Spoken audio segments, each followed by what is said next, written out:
नमस्कार दोस्तों, मैं रक्षित आपका इस वीडियो में स्वागत करता हूं। दोस्तों ये मेरा एजुकेशन वीडियो है। आई होप ये वीडियो आपको अच्छा लगेगा। दोस्तों मैं आपकी pension, GPF, tax, family pension की कैलकुलेशन करता रहता हूं। आपको बताता रहता हूं कि आपको पेंशन ठीक मिल रही है, गलत मिल रही है। दोस्तों ऐसे ही मैं आपके लिए इंटरेस्टिंग वीडियोज़, इन्फॉर्मेशन वाले वीडियोज़ लाता रहूँ, आपकी प्रॉब्लम सुनता रहूँ। इसके लिए आप मेरे चैनल को सब्सक्राइब कर लीजिए और लेटेस्ट मेरे वीडियोज़ की नोटिफिकेशन आपको जल्दी मिल जाए, टाइम पे मिल जाए। इसके लिए आप बेल आइकन को प्रेस कर लीजिए। दोस्तों जो मेरा आज का वीडियो है काफ़ी इंपॉर्टेंट है डिफेंस पेंशनर के लिए। दोस्तों मैंने कोशिश करी है OROP2 टेबल बनाने की। काफ़ी चीज़ें मैंने इसमें रखी हैं।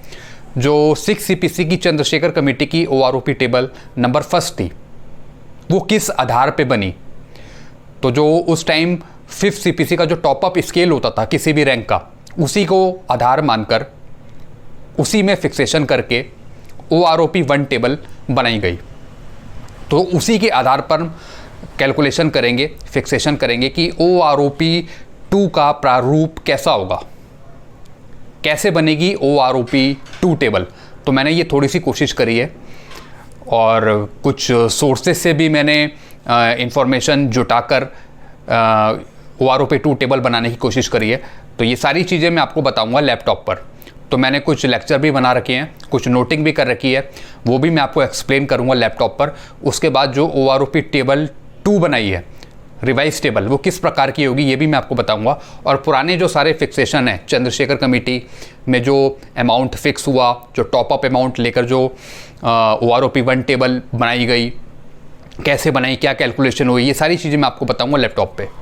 दोस्तों अगर आपके भी कुछ सुझाव हैं कि OROP2 टेबल में क्या क्या चीज़ें रिवाइज होनी चाहिए, जवानों की क्या मांगे हैं, तो आप भी अपने सुझाव मेरे कमेंट में रखिए, जिससे लोगों का उत्साह बढ़े कि जो OROP2 टेबल है उसमें कितनी पेंशन बढ़ेगी, कितना फ़ायदा होगा।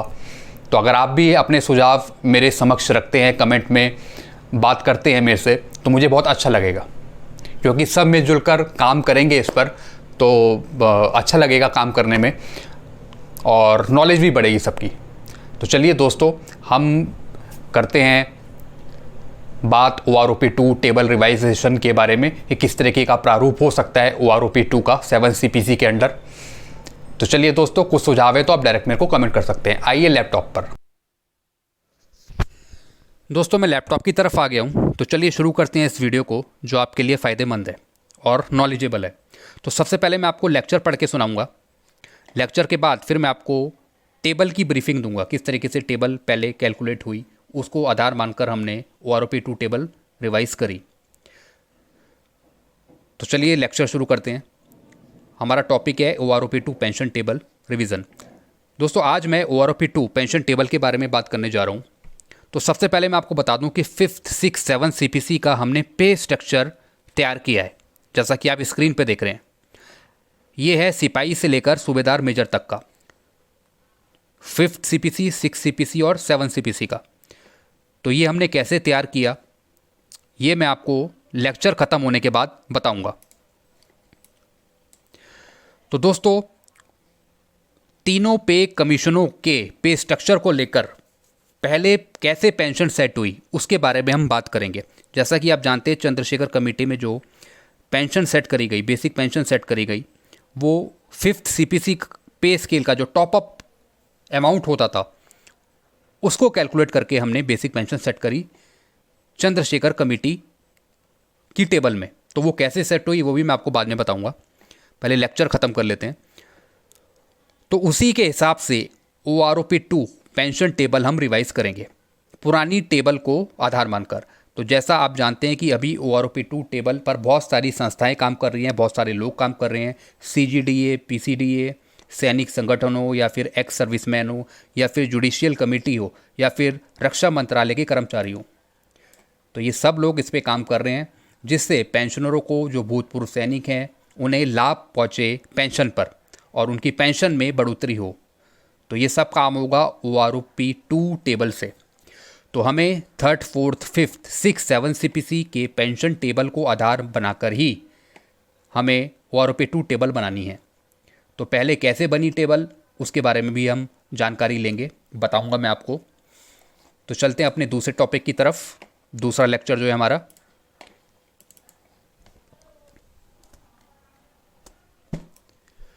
जैसा कि सभी लोग जानते हैं कि आर्म्ड फोर्स रेगुलेशन में साफ लिखा है कि जो सैनिक है अगर उन्होंने पेंशन लेने के बराबर नौकरी कर ली है तो वो जिस रैंक में भी हों उस रैंक का उन्हें 100% पेंशन उपहार में मिलेगा। तो डिफेंस की नौकरी सिविल के साथ मिक्स नहीं होगी, ये दोनों अलग अलग मानी जाएंगी, क्योंकि सेना में जो जवान है वो 24 घंटे रात दिन मेहनत करते हैं, अपनी जान की फ़िक्र किए बिना वो जॉब करते हैं, उनकी कोई छुट्टी नहीं होती है, 24/7 उनका काम होता है, 24 घंटे। और ज़रूरत पड़ी तो उन्हें अपनी जान भी देनी पड़ती है अपने सर्विस के दौरान। तो सरल भाषा में हम ये समझे कि जो सिविल की सर्विस है उससे उसका कोई कंपैरिजन नहीं होगा। सिविल की 1 साल की नौकरी और फौज की जो 4 साल की नौकरी है वो ज़्यादा भारी होती है सिविल की 1 साल की नौकरी पर भी। तो काफ़ी मुश्किल होती है फ़ौज की नौकरी।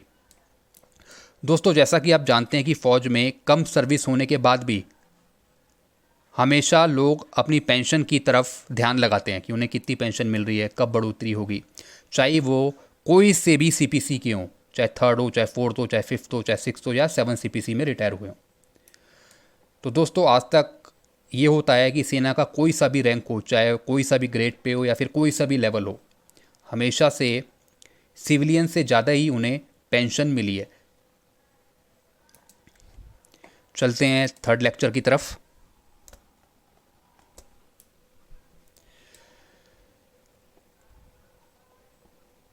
दोस्तों, जवानों की नौकरी कम होने के बावजूद भी उनको कई कठिनाइयों को देखते हुए हमेशा ये ख्याल रखा गया कि उनकी पेंशन में बढ़ोतरी हो और सिविल से ज़्यादा उन्हें लाभ मिले, जैसा मिलता भी है उन्हें एमएसपी वगैरह मिलती है, क्लासिफिकेशन अलाउंस वगैरह मिलते हैं पेंशन पर। दोस्तों, जैसा कि मैं आपको बता रहा हूँ कि तीनों सेनाओं के जो भी ग्रेड पे हों या लेवल हों,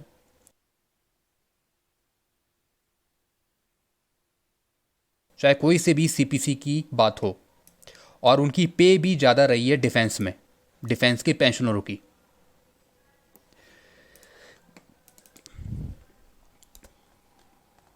आगे चलते हैं।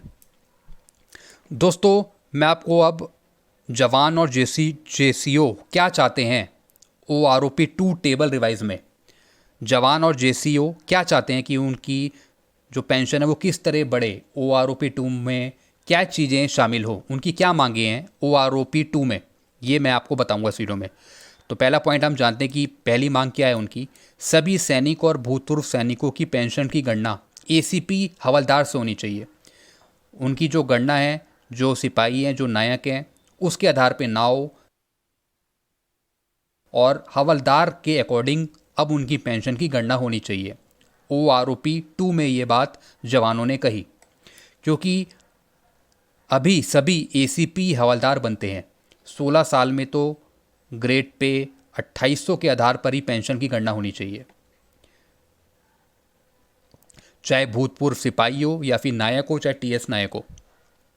तो अब जो पेंशन की गणना करनी चाहिए OROP 2 में, सबको बढ़ाकर हवलदार के अकॉर्डिंग ही देनी चाहिए, चाहे वो सिपाही हो चाहे नायक हो। दूसरी मांग क्या है सैनिकों की? सभी जेसीओ और जवानों का पेंशन आते समय पेंशन की गणना जैसा 6 सीपीसी में या फिर 4 सीपीसी में हुआ है उसके अनुसार होनी चाहिए, पुरानी टेबलों के अनुसार। जैसा मैंने पिछले वीडियो में ही बताया था कि 17वें कॉलम से फिक्स हुई है जिसकी पेंशन, उसी तरह से उसका जो टॉपअप स्केल है वहीं से फिक्स होनी चाहिए। जैसे चंद्रशेखर कमेटी में जो टॉपअप अमाउंट है सबसे नीचे का, उसी के आधार पर OROP 2 फिक्स होनी चाहिए, चाहे वो वेटेज ऑफ सर्विस लगाओ उसमें या फिर 33 साल वाला लगाओ। सब कॉन्सेप्ट निकल जाएं, लेकिन बेसिक पे कम नहीं होनी चाहिए जवानों की। तो पेंशन हम ऊपर वाले अमाउंट से ही फिट करते हैं। तो जिसका भी बेसिक है, ग्रेड पे है, उसी के अकॉर्डिंग हम पे लेते हैं और हम पेंशन सेट करते हैं टॉपअप स्केल को लेकर। आगे चलते हैं।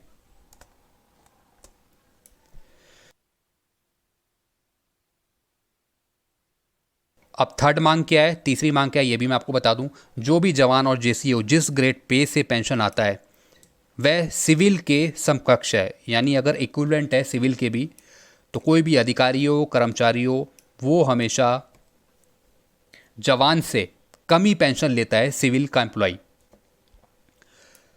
तो जो भी पेंशन की गणना है, चाहे वो 6 CPC हो, चाहे 7 CPC हो, 4 CPC हो, पुरानी टेबल के आधार पर ही पेंशन फिक्स करी जानी चाहिए।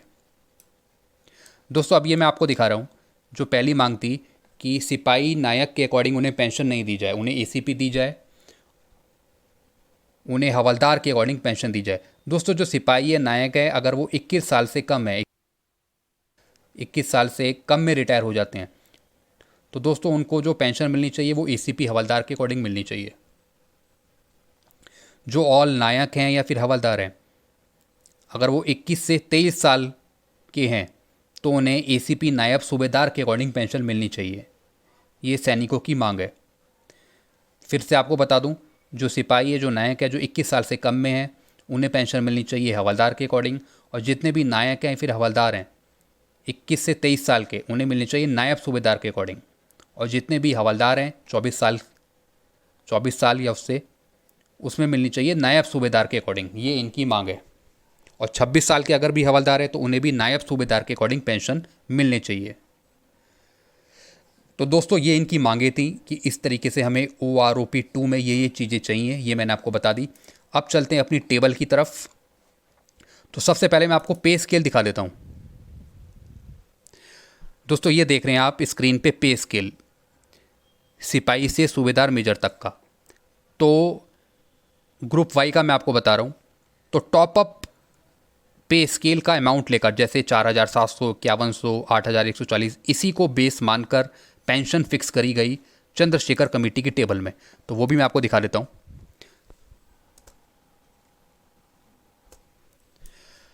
तो आप यहाँ देख रहे हैं, मैं दिखा रहा हूँ आपको हवलदार। तो आप यहाँ देख रहे हैं 5100 वाई ग्रुप में, तो ये यहाँ पे टॉपअप ले रखा है 5100। इसी के आधार पर पेंशन कैसे फिक्स करी, क्या कैलकुलेशन हुई, ये भी मैं आपको बता देता हूँ।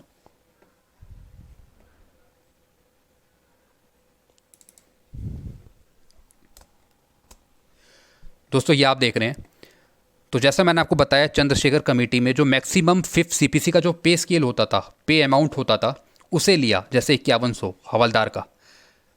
तो उसमें क्या क्या चीज़ें ऐड हुई ये भी मैं आपको दिखाऊं।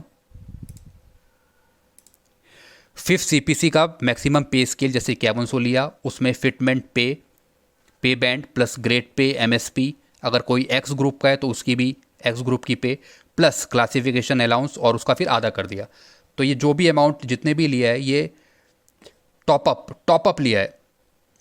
तो दोस्तों टॉपअप हमने पे स्केल में देखा ही था, 5100 था जैसा मैंने आपको दिखाया था, ये आप देख रहे हैं। तो इस पर क्या क्या चीज़ें कैलकुलेट हुई ये जान लेते हैं। 5100 इसका हमने 1.86 कर दिया, 5100 इसका हमने 1.86 कर दिया, प्लस 2000 MSP, 2800 ग्रेड पे और 150 क्लासिफिकेशन अलाउंस। तो टोटल आ गया 14440। दोस्तों ये राउंड फिगर में करा है 14440, राउंड ऑफ किया है इसे 14440, जैसा कि आप यहाँ पे भी देख रहे हैं 14440। दोस्तों अगर हम इसका आधा कर देते हैं तो हमारा आ जाता है 7220। दोस्तों ये तो आ गया 6 CPC में जो पेंशन फिक्स करी 7220 को लेकर। जो टॉपअप है, यहाँ पर टॉपअप आप देख रहे हैं हवलदार का 7220, इसके आधार पर ही पेंशन सेट करी पहले चंद्रशेखर कमेटी की OROP टेबल के अकॉर्डिंग। इसका आधा कर दिया 14440 का, ये देख रहे हैं आप 7220। दोस्तों अब जो OROP टेबल है जिसके अकॉर्डिंग अब जो पेंशन ले रहे हैं, दोस्तों अब जो पेंशन ले रहे हैं OROP टेबल में, उसके अकॉर्डिंग 28 साल में जो टॉपअप अमाउंट है वो है 7995।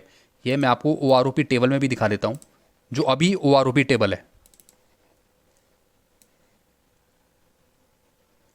ये आप देख रहे हैं हवलदार का 28 साल की सर्विस में 7995। ये तो अभी का है, जो अभी OROP टेबल चल रही है।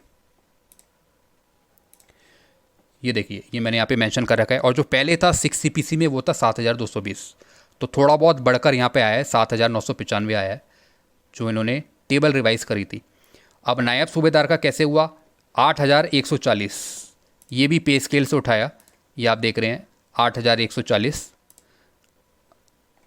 अब रिपोर्ट में भी देखें आप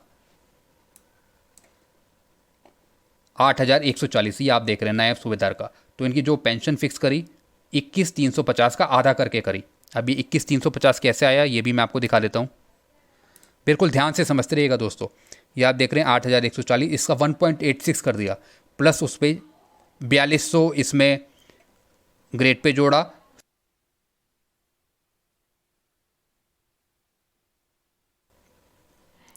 तो टोटल आ गया 21,350। दोस्तों ये कैसा है, 8,140, इसका 1.86 कर दिया, प्लस उसमें ग्रेड पे जोड़ा 4,200, फिर एमएसपी 2,000, तो टोटल आया 21,350 और उसका आधा कर दिया तो आ गया 10,675 जो यहाँ पर भी मेंशन है।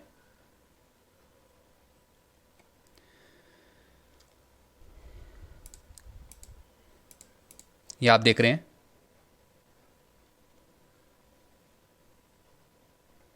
सबसे नीचे दिखाता हूँ मैं आपको, 10,675 नायब सूबेदार का 21,350 का आधा किया तो आता है 10,675 जो आप नीचे देख रहे हैं।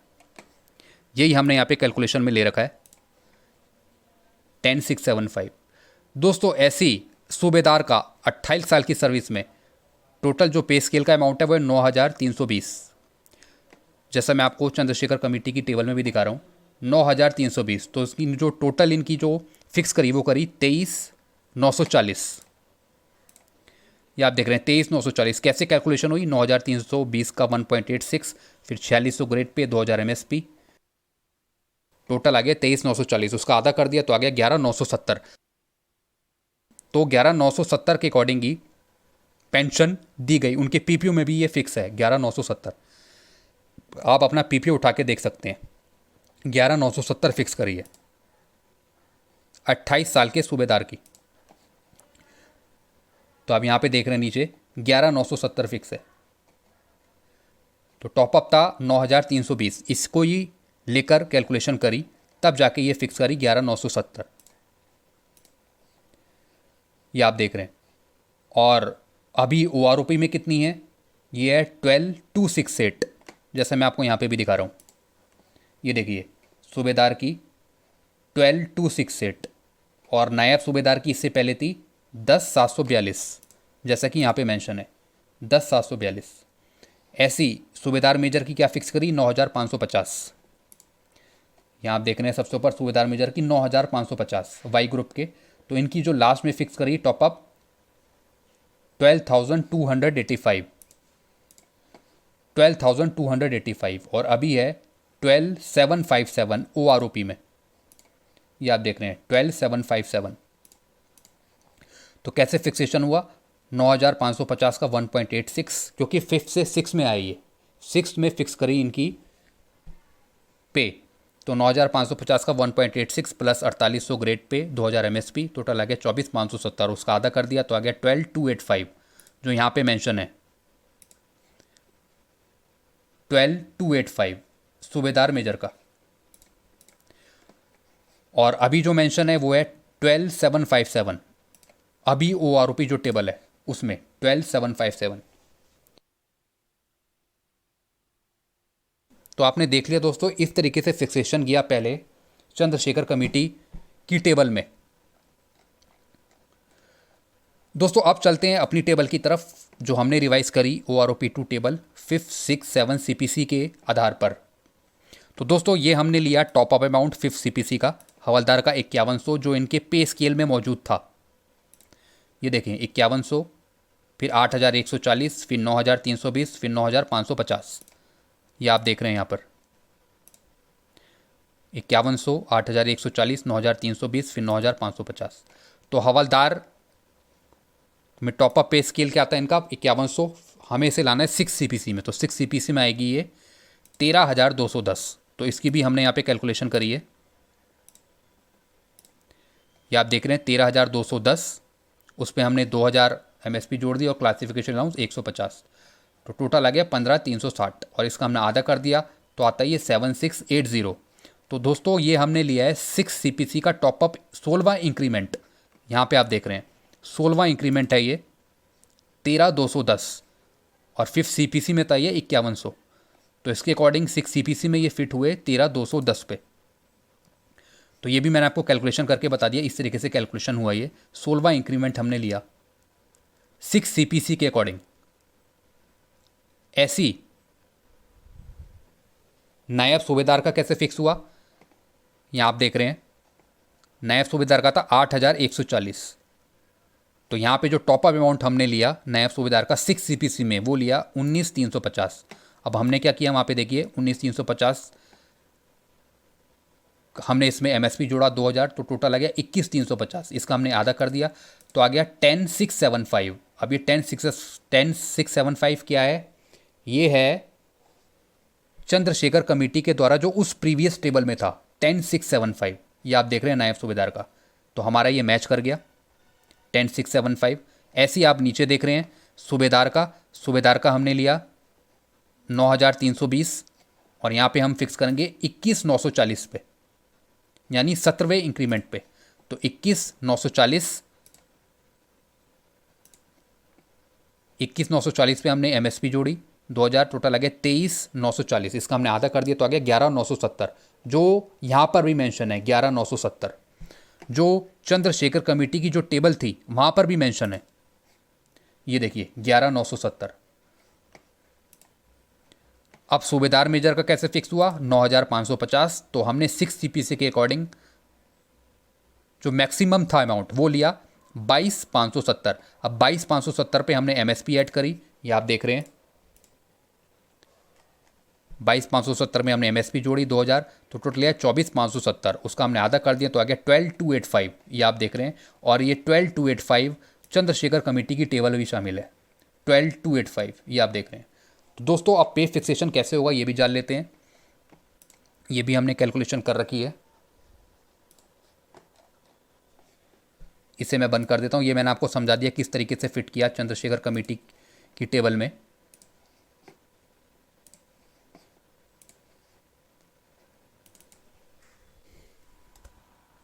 दोस्तों अब जो भी सिपाहियों की मांग है वो है कि जो भी सिपाही है, जो नायक है, उन्हें जो पेंशन मिले वो हवलदार के अकॉर्डिंग मिले। अब जो भी सिपाही नायक है उन्हें सीधा हवलदार बनाया जाए और उसके अकॉर्डिंग इनकी पेंशन फिक्स करें। तो यहाँ पे हमने फिक्स किया है 7 CPC के अकॉर्डिंग इनकी हवलदार की 5100 आए, फिर 6 CPC में 13,210 फिक्स हुई, फिर इसके अकॉर्डिंग ये फिक्स होंगे 7 CPC में 44,100 पर, जो यहाँ पे फिक्स किया है 44,100, और उसका आधा कर दिया हमने 22,050। दोस्तों इन सब में ऐड होगा MSP, और 5,200 का हमने आधा किया 2,600। तो ये 2,600 नोट है, ये एक कॉमन बात है, नोट हमने लिया है कि ये सब जितने भी रैंक के पेंशनर है उन सब में ऐड होगा ये MSP 5,200 और उसका आधा 2,600। तो दोस्तों हम कहाँ पे थे, यहाँ पे थे, हवलदार का हमने कर दिया 44,100 और उसका आधा 22,050, ये तो होगी बेसिक पेंशन। दोस्तों ये जो सिपाही हैं, नायक हैं, ये 21 साल से कम होने चाहिए। जो भी रिटायर होते हैं 21 साल से अगर कम है तब हम उन्हें हवलदार के अकॉर्डिंग पेंशन देनी चाहिए। ऐसी जो ऑल नायक हैं, जो हवलदार हैं 21 से 23 साल के हैं, उन्हें मिलनी चाहिए पेंशन नायब सूबेदार के अकॉर्डिंग, और ये जाएगी 50,500 पर, जैसा कि हमने यहाँ पे फिक्स किया है 50,500। फिर अगला चलते हैं, 50,500 का आधा कर दिया 25,500। फिर अगला चलते हैं, अब जो भी ऑल हवलदार हैं उन्हें मिलनी चाहिए ACP नायब सूबेदार के अकॉर्डिंग 24 साल की सर्विस पे, 24 साल में। तो यहाँ पे हमने कर रखा है 52,000, ये भी नायब सूबेदार में ही आएंगे। जितने भी हवलदार हैं, जितने भी सारे हवलदार हैं, उन्हें भी नायब सूबेदार के अकॉर्डिंग पेंशन मिलनी चाहिए 24 साल के अंतर्गत। तो कितनी फिक्स होगी, 52,000। तो ये हमने लिया 52,000, उसका आधा कर दिया तो 26,000 पे फिक्स होंगे।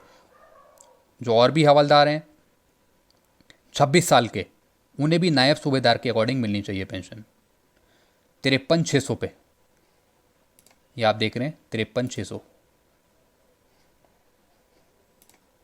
तो इसका आधा कर दिया 26,800। अब जो नायब सूबेदार हैं 26 साल के डायरेक्ट, वो आएंगे 55,200 पर, ये आप देख रहे हैं 55,200। दोस्तों ये जो सब फिक्स हुए हैं ये सब प्रीवियस अमाउंट को लेकर फिक्स हुए हैं। 5th CPC का जो स्केल था उसके बाद 6 CPC में आए, उसके अकॉर्डिंग हमने फिक्स किया है। तो 55,200 आ गया, 55,200 का हमने आधा कर दिया 27,600। फिर जो नायब सूबेदार हैं 28 साल के, उनकी फ़िक्स होगी 56,900, जो यहाँ फिक्स है लास्ट में। फिर इसका हमने आधा कर दिया तो आ गया 28,500। और जो सूबेदार हैं 28 साल के, उनकी फ़िक्स होगी 7200 और उसका आधा कर दिया 36,050। उसके बाद जो सूबेदार मेजर हैं जिनकी 33 या 34 साल सर्विस है, वो होंगे फिक्स 76,500 पर। ये आप देख रहे हैं 76,500, तो इसका आधा कर दिया तो आ गया 38,250। तो दोस्तों इस तरीके से आपने देखा, इस तरीके से फिक्सेशन हुआ।